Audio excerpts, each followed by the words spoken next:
what's up, everybody? Welcome to the Life Hacker Show. I'm your host, Jason Wojo. I'm joined by my co-host, Polish Peter. What's up, bro?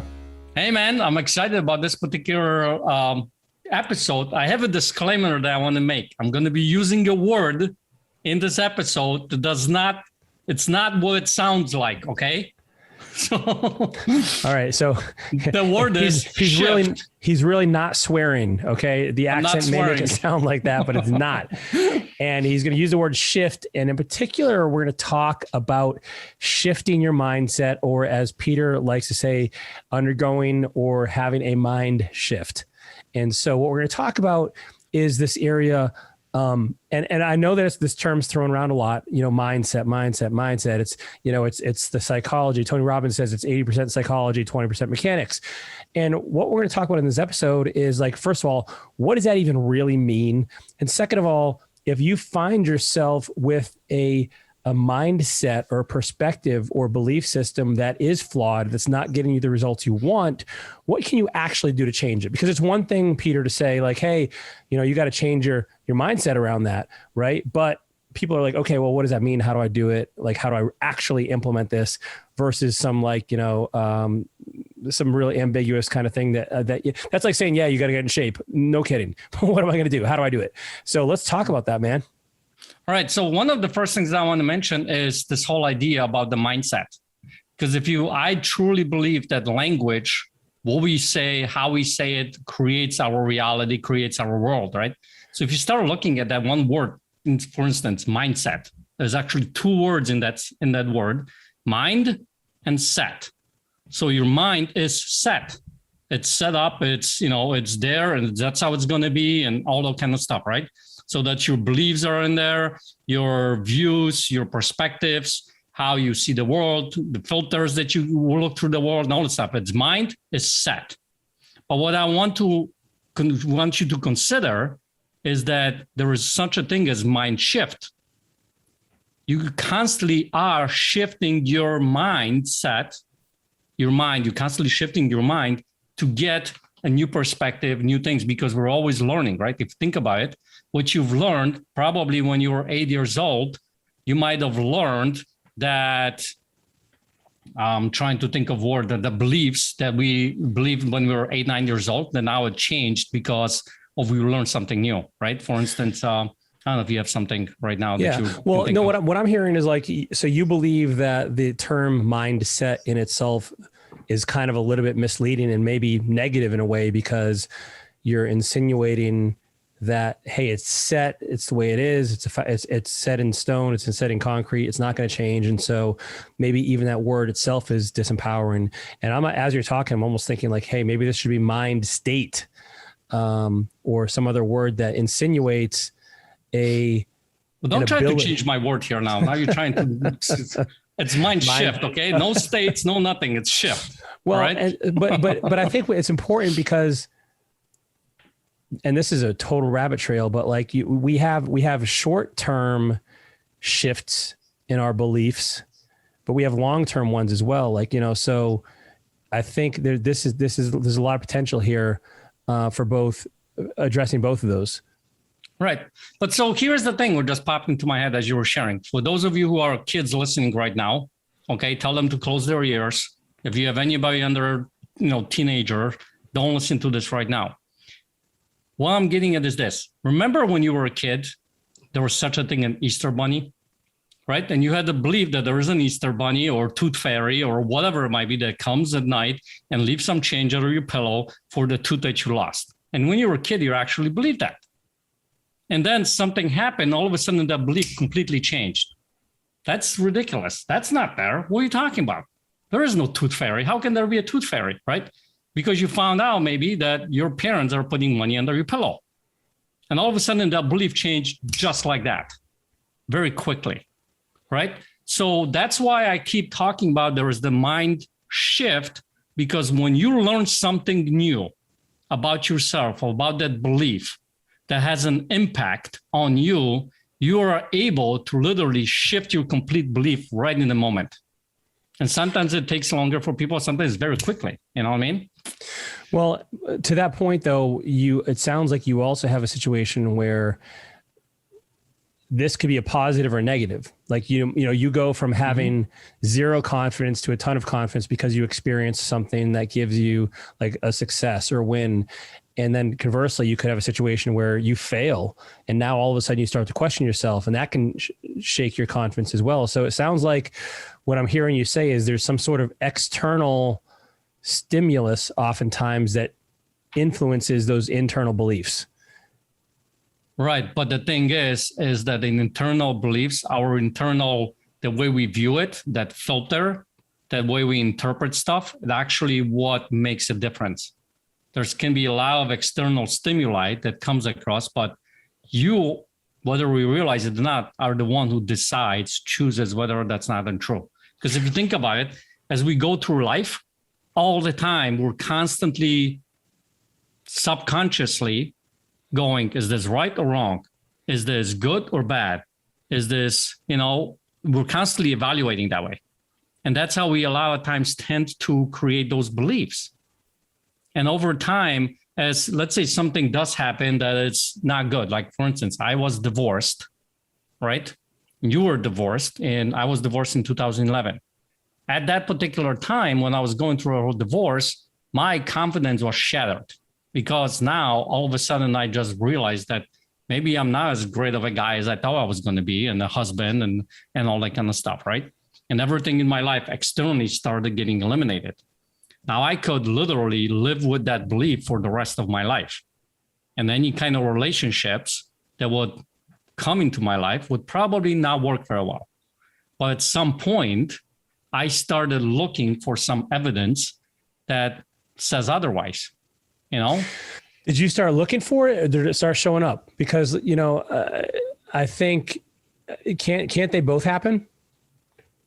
Yeah, but I think you have to start looking for it. One of the things that I talk to all my students is this phrase, in every breakdown, there is a breakthrough. And so what that means is if there is crap happening all over the place, life is falling apart and all that kind of stuff.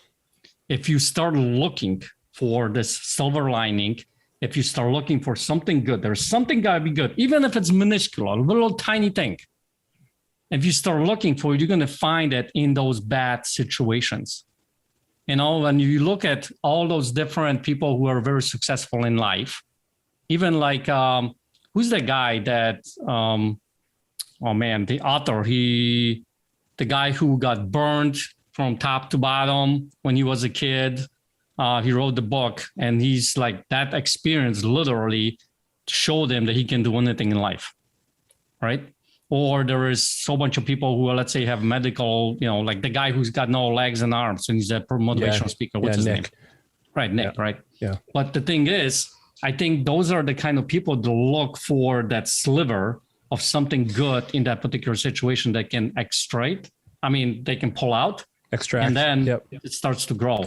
So you're somebody, you say, who has, well, let's back up though, but how does somebody recognize that they don't have a belief system that is serving them? Well, is your life working or not working? Mm-hmm. Is it doing what you want it to do, or it's not doing what you want it to do? So when you see a gap between where you are and where you want to be, that's a place that you're going to examine your belief system around that particular area. Is that right? Right. Think about it. For instance, on Life and Their Vision, right? We talk about, we have all these different categories. And one of the categories, let's say, is relationships. So if you're looking to date and you don't have a girlfriend right now, that area is probably not working or not working as well as you like it to. So there's a problem there, right? So then you start looking, okay, what are my beliefs and views about this whole dating? And you just start writing those down about women, about myself, about society, about dating, anything that you can think of. And you can start writing all that stuff down, and you're going to start to realize that there are some beliefs that you have that are keeping you from actually having a girlfriend or getting married and all that kind of stuff. Right. So how is it that some guy that looks like, he, got hit by a truck is dating this beautiful woman kind of thing, right? Right. I don't know who you're talking about there, but I'm talking about you. But no, that makes a lot of sense, because I think if you have a belief that all men are pigs, all women are crazy, all this or that, think about how you're going to behave in that situation and how you're going to view a potential prospect or someone that you're interested in courting. Like you're going to already have some preconceived notions about that person, about the relationship, about, and I can see how that could cause problems. It also seems like this is something that could be hard for someone to tease out. Is this something that, like, how do people start to figure this out? I mean, because you can't just say, "Hey, what are my beliefs around this?" Like, how do you start get that wheel rolling? Well, you're asking a lot of questions on this call. Well, you're the mindset guru, man. No, the mind shift. Mind shift guru. Let's start using this phrase, Wojo. Come on, okay. Man. All right. Sorry. But so there's a couple of ways. One is obviously having someone that you can talk to, like a coach. It really helps you tremendously because they can ask the right questions, right? Okay. Yep. So you can start, or if you don't have somebody, you can start writing the sentence, on your piece of paper and say, I'm having a hard time dating right now. And then just ask why. And you start writing the reasons why. Just start writing them out. And start without any filter, just out of your heart. What comes, the conversation that you have in your head. That's the one that's most important. Because I suck, or I am overweight, or women are, they think they're better, or whatever it might be, right? Or have a hard time talking to a girl, or whatever that comes to your mind. Just start writing this out and then ask why. Just ask the question, why? And you're going to get a lot of those beliefs come out, and you show, then you can read it through and then holy cow, I didn't know that. And start looking at the society. For instance, right now, the dating scene has changed, right? There's a lot of, with the pandemic, or dating apps, right? Or Zoom. What are your beliefs about that, right? You notice, when you get stopped, that's usually when there is a belief behind it. When you get stopped at something, there is a belief about it. Yeah. Yeah. I also think, though, we at the Get a Life Getaway, we show this slide that's it's a circle, and it has 3 different components, and it basically shows a cycle where you have beliefs in a circle going towards behaviors, which in a circle then goes back to results, so belief, behaviors, and then results. And so beliefs point to behaviors go to results, and then results points back to beliefs. And so I think what we're talking about here, and what that cycle means is that your beliefs will influence you in a way that will change what you do, like your actions, right? And that's the behaviors. And then those actions will either support or based on the results you get, will either support or dismiss the original belief that you had. And so long story short is if you, for instance, believe that you will always be in debt, then your behavior would be well, okay, I'm not going to try to get out of debt. I'm going to keep charging everything, and everybody has debt, and you're going to justify it, and you're just going to take out loans and do all these things. And then your results, of course, would be that you increase your debt, which is going to go and reinforce your belief that you'll always be in debt. If you are overweight and you want to become healthy, but you don't think you can do it, well, what are your behaviors going to be? Well, you're not going to do anything, right? Because you're what's the point of trying to lose weight? And I know I can't do it. And so you're not going to try. And then therefore you're going to gain more weight, and see, I knew that I couldn't do it. And so it can go positively or negatively based on those behaviors and beliefs.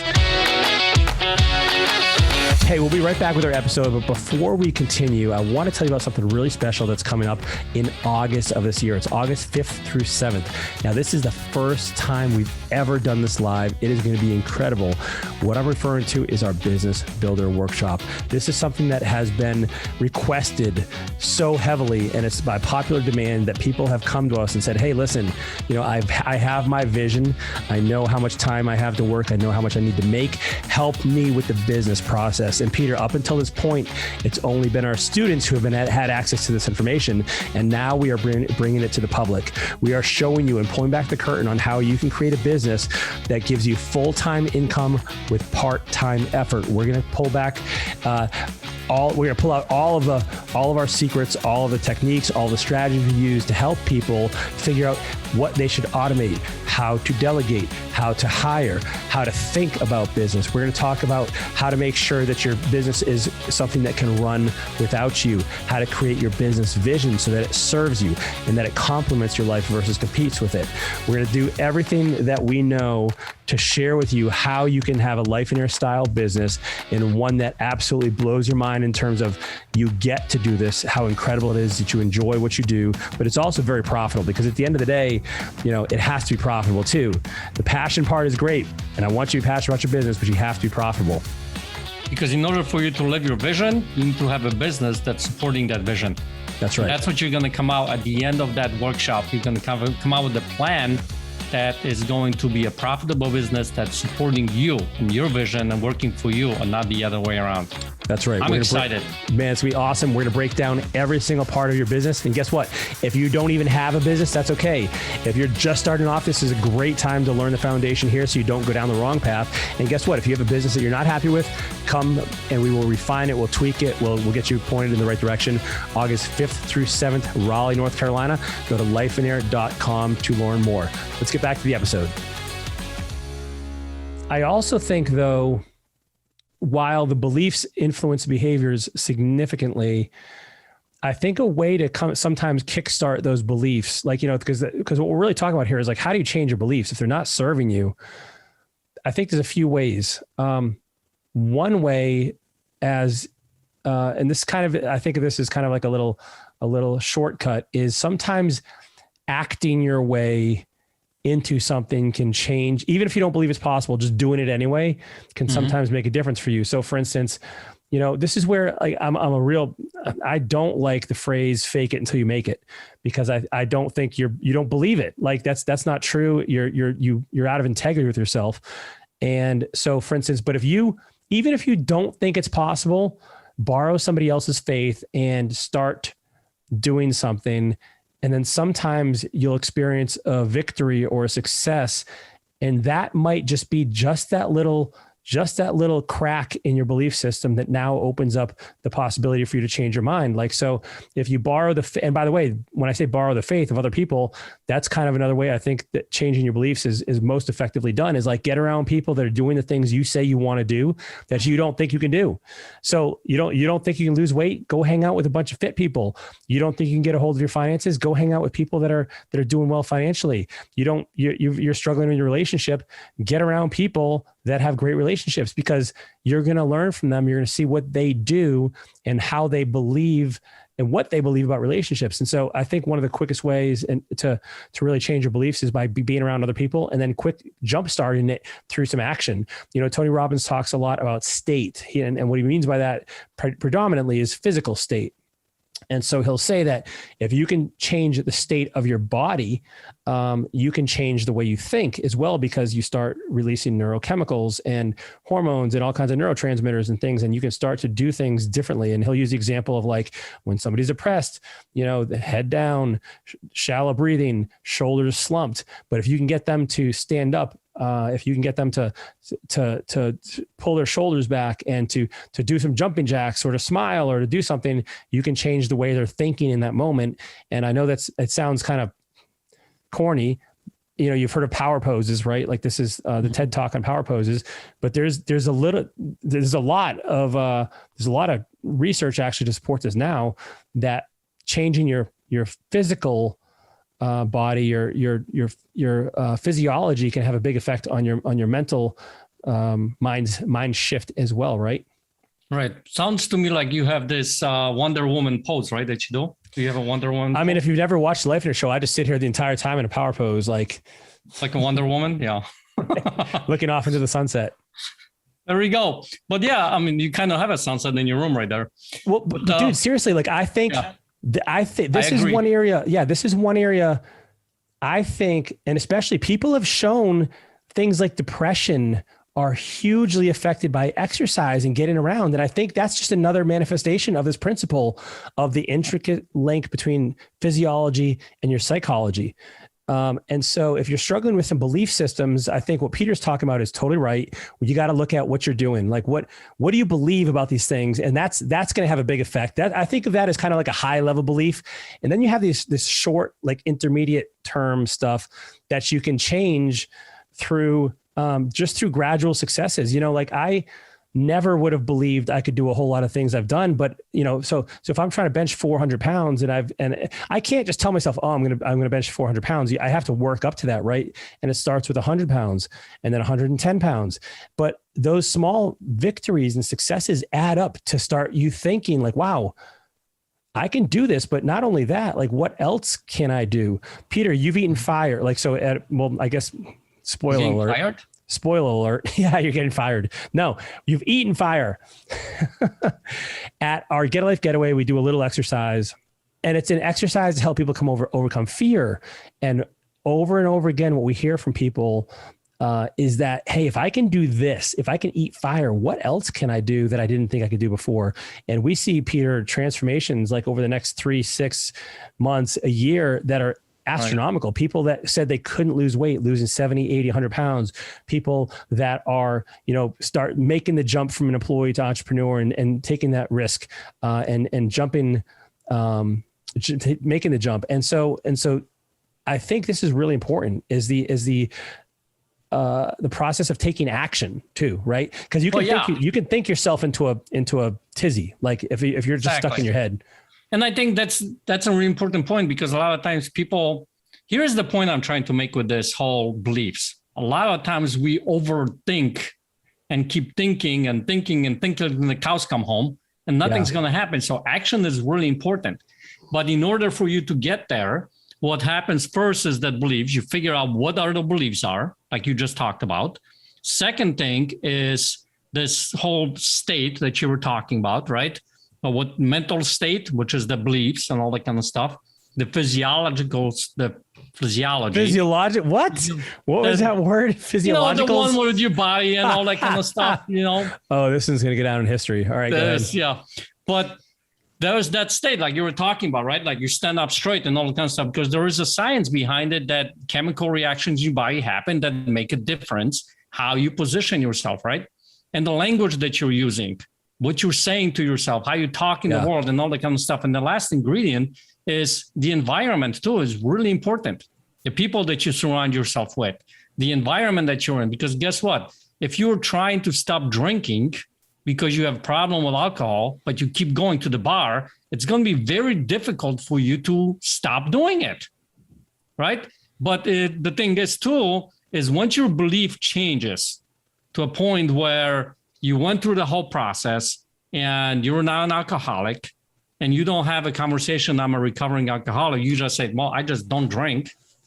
Going to the bar is going to be a lot easier for you, right? At that particular point, but there's a process that happens. Yeah. So the thing is, it all is intertwined. It all works. And there's an action that happens with it that's really important.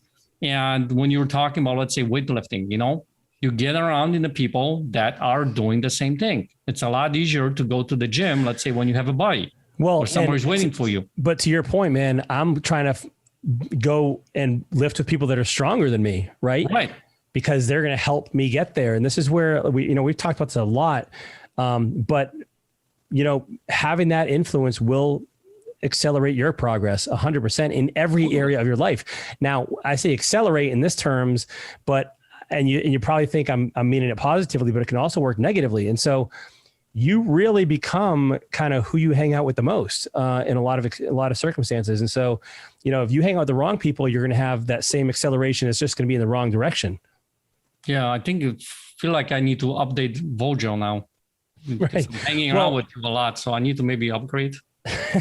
Well, when I go to the gym with Peter, the guy's barely, I'm peeling him off the sidewalk when we walk outside, but like it's good for him. Well, that's a great point.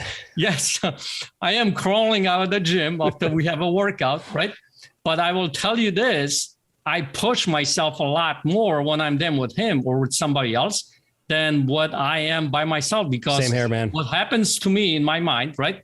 If I'm getting to the last 2-3 reps on the third set, and I've already had this weight that I'm kind of exceeding, in my mind, sometimes like, I want to injure myself. I want to push that far, right? Because if weight all of a sudden falls down and I injure myself, I'm screwed. So we'll hold off. But if you have somebody there to support you, right, to catch that weight or whatever the case may be, now you have a lot more confidence to keep pushing. And then they're challenging you. And, Wojo sometimes yells at me, and and it's a good thing, right? Or he plays little games and all that kind of stuff. So the environment is good. Well, and to that point, man, I love what you said. And I know you were talking literally about a bar dropping on you, but you're actually talking through metaphor as well, right? And so if you're doing something that you're not comfortable with, that's scary for you, but you're around people that are there to help you and pick you up and push you and help you along that journey, that's super valuable. And I think that's why the mastermind and Life Under groups and that family thing works so well. Yeah. Because we put out our goals in our groups. The people that in our group know what our goals are, maybe have accountability or whatever the case may be. And now you are challenged in a good way. They're encouraging you. They're pushing you. Some of them, they're not going to call your BS, because we're very good at making excuses. And that's what's raising the bar. It keeps raising the standard, raising those bars to actually get to the next level. So that's a really important part of it. Well, and like we mentioned before, like borrowing the beliefs of those people. And so if you don't think you can do it, if they, number one, they could believe in you and they will believe in you. And that's one thing. But the second thing is like, you're going to look at somebody and be like, gosh, I mean, yeah, they're smart and they're this and that, but I don't see that much difference between them and me. And if they can do it, I can do it too. I just had a call with somebody who actually said that, she, we were talking about titanium and she said that, what struck me is that, these are just regular people that are just doing extraordinary things. And like, what else can I do that I've kind of like, I haven't been pushing on because I don't have that belief in myself and I don't have the right environment. So I hope this is valuable for you guys. Let's just summarize some of this stuff, Peter. So we have our beliefs that we need to examine. If there's an area in our lives that isn't working, you got to look at that belief system around that particular area. And chances are you'll be able to identify something that is kind of causing some conflict within you. And oftentimes that's exactly what it is. The belief that you have is in conflict with the result you want. I want to repeat that. The belief you have is in conflict to the results you want. And so you got to address that. The second thing we talked about is this belief, behavior, result cycle. And so you will act your way into a positively reinforcing cycle based on your beliefs that lead to your behaviors and lead to results and so on and so forth. But also there's a way to shortcut and short circuit that is by acting your way into changing your belief system, where you can start to make small dents in that belief system by experiencing things like successes, for instance. And so maybe, and by the way, we didn't talk about this, but this is a very, very commonly used technique with behavioral therapists, where if you have you're deathly afraid of snakes, they don't just put a python on your neck. You'd freak out and just die of a heart attack, but they'll give you a worm.